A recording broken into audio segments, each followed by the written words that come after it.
My name is Alex McWhirter. I've been attending Lord of Life for 4 or 5 years now, pretty soon after I moved to the area. And I've been involved with a couple different groups here at Lord of Life, mainly the young adult group, and then it kind of expanded into the 5 to 17 service, doing the music and some of the fun stuff with that service. I also serve on the PLC, and I've coming into my second year on the PLC, and that's another community that I've really enjoyed getting to know. I think it's really impactful when we start to have some intergenerational communities.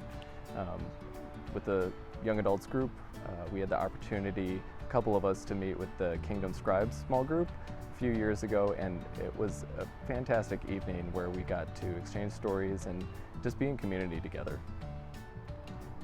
So right around the start of the pandemic, I made the fun decision to buy a house, and there was a lot of anxiety and stress that came with that, coupled with the global pandemic, one of which was moving and finding people to help me move. And the young adult group was fantastic in being there for me, literally being physical hands, as well as support for those who weren't able to come and help me. I felt completely supported and uplifted between the actual day of moving and then the many renovations, sledgehammers, and installing flooring and all the fun stuff that goes with home ownership. It's been fun to move and transform that space surrounded by the young adult community. I think it's easy and it's practiced to show up. It's honestly, it's much harder for me to not be involved with these things. I think I would feel like something was missing if I wasn't connecting with the young adult community. My roommate is a part of the community as well, so it's kind of inescapable at this point, but it's a burden of love. But like I said, it's almost harder to not be involved with the group, because these are now people that I've formed relationships with. They're my community, and I don't think I've ever had to really truly ask anything of them. They've always just been there and been supportive because of the relationships that we've grown together. And those didn't just magically appear. They took some time and investment and practice, just like everything else that we do. I don't think things necessarily always get easier, we just get better at them.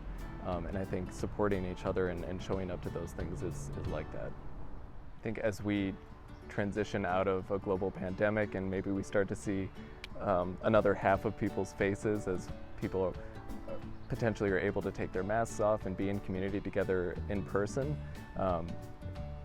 as we do that, I invite everyone to show themselves a little bit of grace and maybe step out of your comfort zone as you try to get involved with things. There's so many opportunities that Lord of Life has. There's over 500 families, and I think growing. I encourage everyone to maybe grab their community and grow it and grab it tight.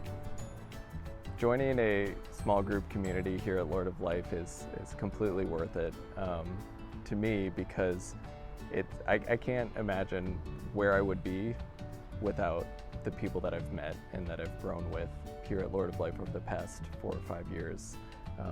It's people that have shown me support when I didn't ask for it, when I probably didn't deserve it, and it's also fun. They're people that I can go and hang out with, but also people that I can have a really deep and meaningful conversation with about my faith and my faith practices. So as we enter into Pentecost Sunday, it's clear that the Spirit is growing all around us. It's in the air, it's in the trees, it's in the buzzing cicadas that are emerging.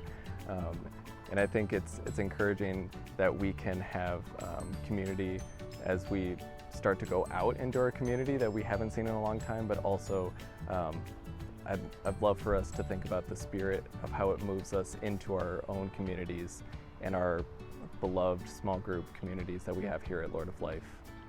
So join one today. You are loved and you are welcome.